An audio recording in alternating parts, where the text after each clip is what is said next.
While being here, there was a lot of talks about really ceasefire, finally ceasefire without casualties, and some people have asked me, I'm speaking about your European colleagues, said like, so do you think the war is over? How would you assess that, the current situation? No, I don't think the conflict is certainly not over. What we have now, evidently, at least since 24 hours, is a true ceasefire. That's good. Whether it lasts remains to be seen. Every day that it lasts is a good one. I think it's related to a large extent to the fact, I mean, first it's interesting to note that Mr. Putin can close down the entire firing and do it like that, and he's done fine. I think it's related to a large extent to the fact that he's heading to the United Nations.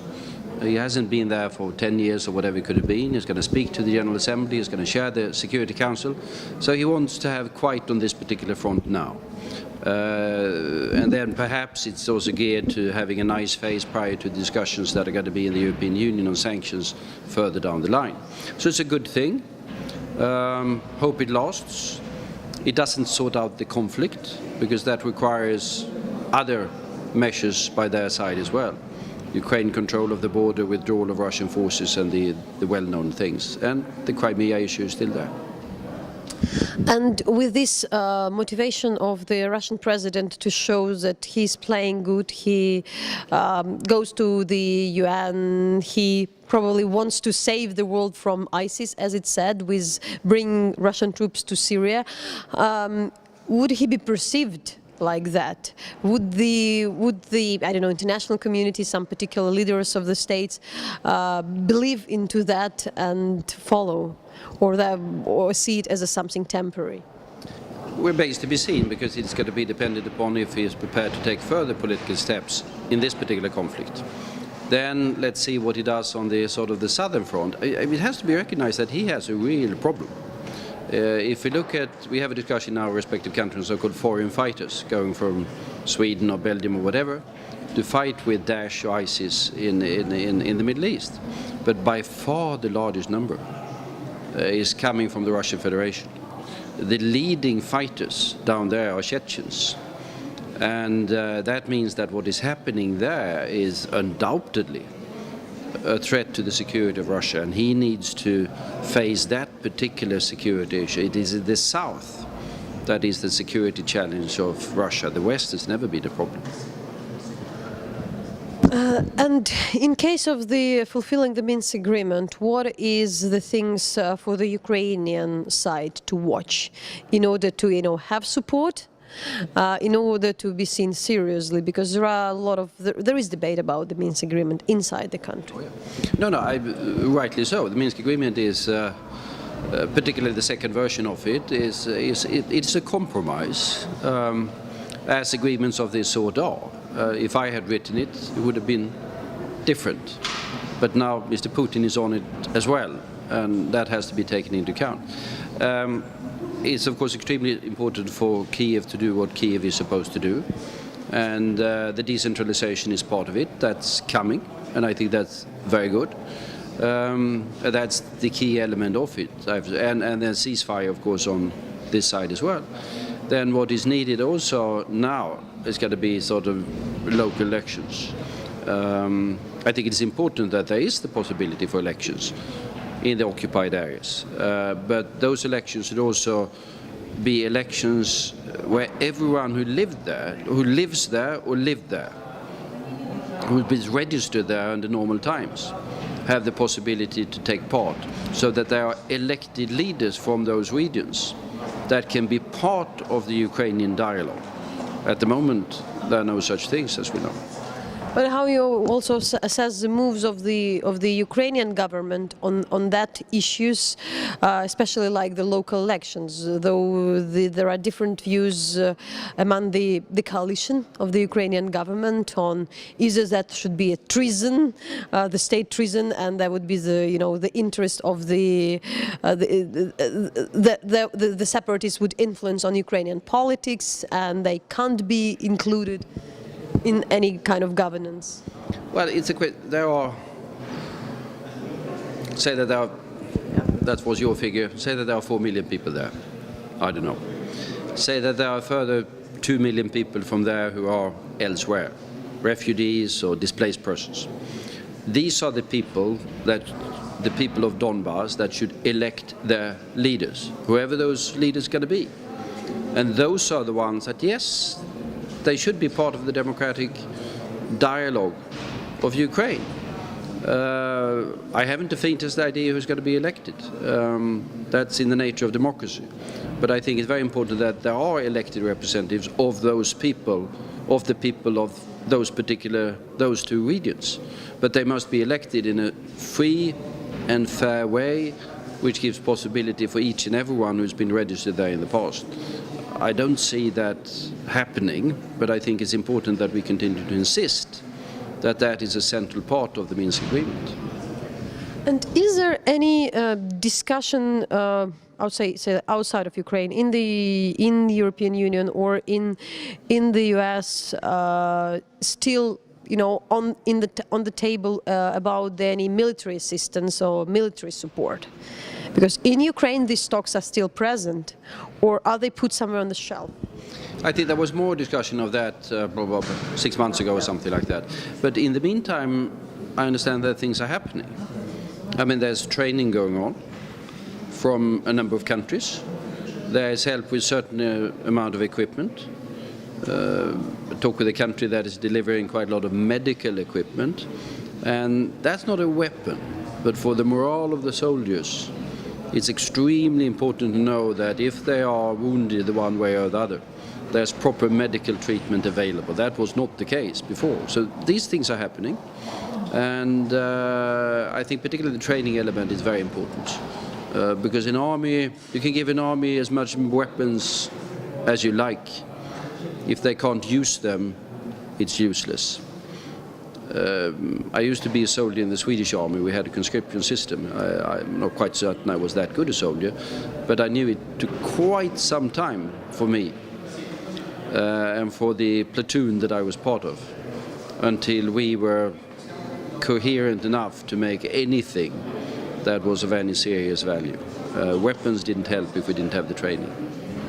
In what state Europe is currently with, politically, with all the crises happening with the refugees, because we think that there is a discussion about the Europe should be very, very like its soft power is the soft power of Europe is something to inspire and to do something, but in the current shape, with handling the crisis over Greece, with handling the crisis over the refugees, and there are also pretty dubious discussion about its role in the Russian-Ukrainian conflict. To your understanding, in what shape the current European leadership is and Europe itself? I think we're in a slightly better shape than we were a couple of years ago. When you had, now we have a Greek crisis. Then we had a euro crisis. We don't have a euro crisis any longer, we have a Greek crisis. That's a hell of a difference. And if you look at the opinion polls, for a number of years the faith in the European Union was going down. People were getting more critical. Since a couple of years it's going up again. And that has to do with the fact, I think, that the euro crisis has been handled. And the economies are not fantastic, but they are much better. I mean, we had problems in Spain, we had Latvia, we had Portugal, we had Ireland, all sorts of things. Now we have just Greece. That's a huge advantage. Then the European Union is now more, you can say it's a crisis handling mechanism, in the sense that all the European countries, somewhat reluctantly in certain cases, are beginning to understand that they are small countries and faced with big issues, be that Russia-Ukraine, be that the turmoil of the Middle East, be that something else. And it's only by sitting down and working together that they have any possibility whatsoever of achieving something. There's no guarantee that they will, but there's a guarantee that they will fail if they don't sit together. And that recognition is there. Then we live in a much more complicated international environment than we did a couple of years ago. And regarding the flow of the refugees to Europe. Do you think it's something short, like the issue of a short term? Because when there was Greece, everybody was speaking about the Greece, and there is ISIS. Everybody speaks about ISIS, but sooner or later the things calm down. So, at current stage, there is a lot debate. There is a discussion that Europe can't handle what's happening. There are different populistic and even xenophobic parties in different countries. So what is and what should be the answer of the European state citizens and the government on what's happening? I think we can certainly handle it. It's going to be difficult, it's going to be demanding, it's going to be controversial, but we've done it before. I mean, go back to invasion of Hungary in 1956 is talked about quite a lot, and the enormous refugee wave, even coming to Sweden, that we had at that particular time. There is something about that the Hungary is in particular the country currently not. Yeah, but it was a big thing. It was big numbers in 1956. Or take 20, 25 years ago, the Balkan crisis. I mean, we had roughly 100,000 refugees coming from Bosnia to Sweden. And that was fairly controversial at the time, where we had 3,000 to 4,000 people coming every week. Not everyone was happy about that. We managed that rather well. Now I think the magnitude of the crisis is likely to be bigger, because we're going to be faced with the crisis in the Middle East for quite some time to come. But at the same time, we have better abilities to develop mechanisms to cooperate together, to distribute the burden across the European Union. That's controversial at the moment, but I think that's got to be accepted the one way or the other. And then also, for me, it's less a problem of refugees coming. It's more an issue of whether we can manage the integration of them in our societies. If we manage that, no question it's going to be a net advantage to our countries. If I look at the Swedish economy during the last 10 years, there's no question that immigration has been an advantage to the Swedish economy. We would have been doing less well if we had had less immigration. And what is the challenge of the growing populism in Europe? Not just in Europe, even in the States, with upcoming the US elections, with people like Donald Trump running, and with what's happening to the Labour Party in the UK, and what is also the answer of the politicians, because we can also say that in general there is a huge distrust of the societies towards their governments. That's part of the reason why these parties and movements appear. I think it is problematic that we have this sort of more fragmented political systems, more volatile, but it's a reflection of a couple of things. One is that if you go a number of decades back in European politics, we had the great ideological questions, freedom versus socialism, or however you phrased it. It was a big ideological battles. Those battles are to a large extent gone. And that sort of have fragmented the political space. Then you have an uncertainty among people about the radical transformational effects of globalization and of immigration. And that means that there are segments of the people, of the population, that feel somewhat left behind. And that gives rise to these different political or populist movements that are appealing to nationalist, backward-looking sentiments. I think it can be overcome with proper political leadership, but it's no question a rather demanding time for politics. And what is currently the place for the United States in solving the Ukrainian-Russian conflict? Because what we see, the states are partly very much engaged currently already in the upcoming US elections, and France and Germany, it looks like dealing with the whole thing. So what is the role of the states? And well, I think the United States always has an important role. If you go to Moscow, the Russians and the Kremlin still lives to a certain extent in the world in which they believe it's them and the Americans that are sorting things out. I think that word is gone, but there are psychological remnants of it. According to what the Americans say, what the Americans do has weight in Moscow, no question about that. But then the United States is preoccupied with the entire world. I mean, China, Syria, whatever, crisis in Brazil.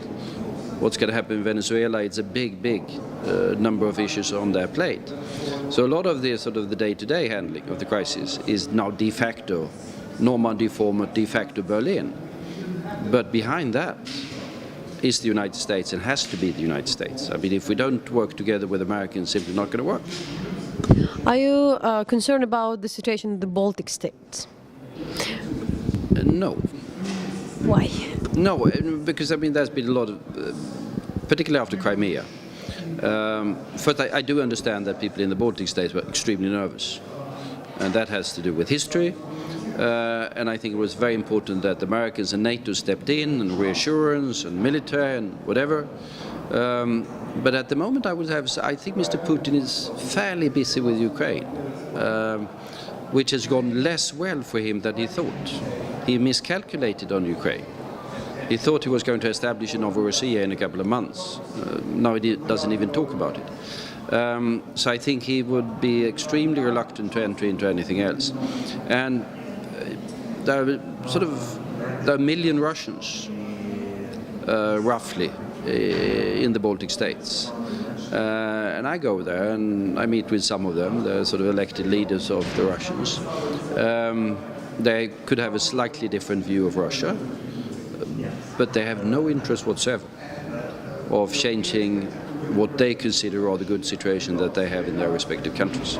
And as long as the Baltic states are coherent, I think the possibilities for Mr. Putin to create problems there is limited. Obviously, the business always want to engage with the countries which have, I don't know, resources like Russia, in European business all over Europe, in France, in Italy, in Germany, in Scandinavia, I don't know.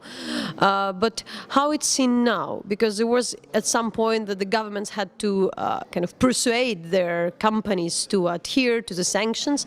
But what is the situation now? No, I think the companies are following the sanctions, no question about that. I mean, the sanctions doesn't affect trade that much, as a matter of fact. I mean, it does restrict refinancing of major corporations, technology transfers and things like that. But de facto, we have no significant trade sanctions on Russia. What has been happening is, of course, that Mr. Putin has made Russia an unpredictable place. And businessmen don't invest in unpredictable places. So the investment flow from the West, from Europe to Russia has ceased to exist. That has nothing to do with sanctions. It's done with the policies of Mr. Putin. Add to that the absence of reforms in Russia. Add to that now, of course, the effect of the decline in the Russian economy due to oil prices. And we see a significant decline in the trade and economic relationship with Russia due to Putin policies and market forces. And there is a lot of people coming here, I mean, from the European establishment, political or intellectual elite, is now trying to understand the reforms in Ukraine. I mean, it's very complex and complicated, but for you, what would be your assessment? Because there are the different points of view. Some people are very happy, I'm saying a lot had been done, some said no, it's definitely not enough, not at all. Well, both is true. A lot has been done. I mean, if I go back 1 year in time and say what were the expectations, at that time we were still facing the parliamentary elections, we hadn't a clue what kind of parliament was going to result, whether it was possible to form a reform coalition after that and take it through fairly significant measures, take gas prices as an example. That's been done. That's been done. Is it enough? No. Still a significant anti-corruption agenda that needs to be handled, with the understanding that this is not going to be easy. There's a significant decline in the economy, or the IMF is now talking about sort of towards the end of the year we'll see it going up. So it's both is true. A lot has been done, perhaps more than most people expected, but it's certainly not over. More needs to be done. And primarily it's important to keep the track, because I see that, we talked about populist sentiments in European countries. We see that here now also. I mean, some people said, cut gas prices in half. I mean, that's fantasy land. That money isn't available. You have to look at the realities. And it's hopefully that Ukraine will keep this particular course. Really, like a politician and somebody who had run the state, and what would you say to current Ukraine? I mean, I won't say in names on the current Ukrainian leadership, but the politicians who we observe there is a lot of populism present as well from the newly elected members of the parliament. Some, I know, very, very outspoken Ukrainian politicians. So what are the risks of that for them? The risk for them is, of course, that they will not be seen as credible leaders by the outside world. And I think they all understand after the turmoil of the last, say, 10 years, that the credibility in the outside world is important for the future development of the country. And playing around with populism, that can bring you short-term popularity in the country. I don't think it brings you long-term credibility in the country either. I mean, it was interesting if you go back in some of the European elections, in these particular crisis countries that I mentioned, Ireland or Latvia or Spain or whatever, the respective political leaders in those countries didn't win elections by saying there are no problems. They won elections by saying there are problems, I'm going to do unpopular things, populism is bad. And then people said, we don't particularly like it, but we know it's necessary, and supported it. The only alternative, the only exception was the Greeks, where you had the populists gaining power. And that took the country down the drain very fast, and that particular political party is now losing support very fast.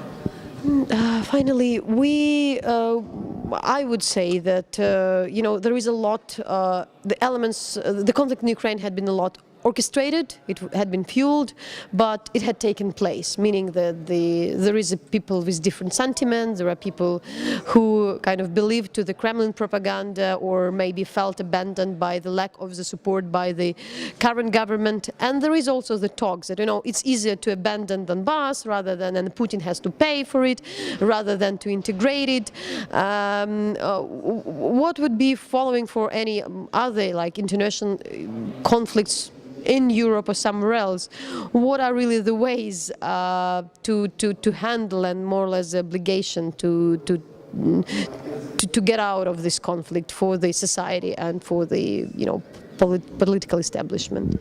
Well, first, of course, you have to make the rest of Ukraine, which is most of Ukraine, a success, and continue the reform and the European path, and the economic reforms and the European reforms, and then 2, 3, 4 years down the road you will really start to see the effects of that. It takes time. You have to be realistic, and that is also key to also over time sorting out both the Donbass and the Crimea issue. I think that over time I've been advocating that you need some sort of international peacekeeping operation in the east. That is something that Russia is dead against at the moment. But I wouldn't be surprised that at some point in time even Russia sees that they have an interest in sorting out the issue, and then having an operation there that sort of makes certain that the Russian forces leave, that overall Ukrainian sovereignty is re-established, but then also gives the economic reconstruction and the true possibility for all of the people that are the people of Donbass to make their voice heard and be truly part of the Ukrainian political system. But this is an idea whose time has not yet come. It depends on whom? That particular thing depends primarily on Russia. Because, I mean, Russia... And what depends on us? Well, the rest of the reforms depends on you. I think Russia, the Kremlin, is not yet ready with reconsidering its policy, because, I mean, go back a year and a half or somewhat less than that. They did Crimea operation. I think they were even themselves surprised that it worked, and it was hugely popular in Russia, no question about that. Then they launched the Novorossiya operation. They thought they were going to complete that in 3 or 4 or 5 months or something like that, nearly as successful as Crimea. That failed. In August of last year, it nearly collapsed completely. They had to send in the Russian army and do big fighting. And then came Minsk as a sort of standstill. But I don't think they really, and they tried to do offensives now and then in order to destabilize Ukraine and try to pressure new agreement. That has not really worked for them. So that policy ain't really working but I don't see them developing an alternative policy as of yet.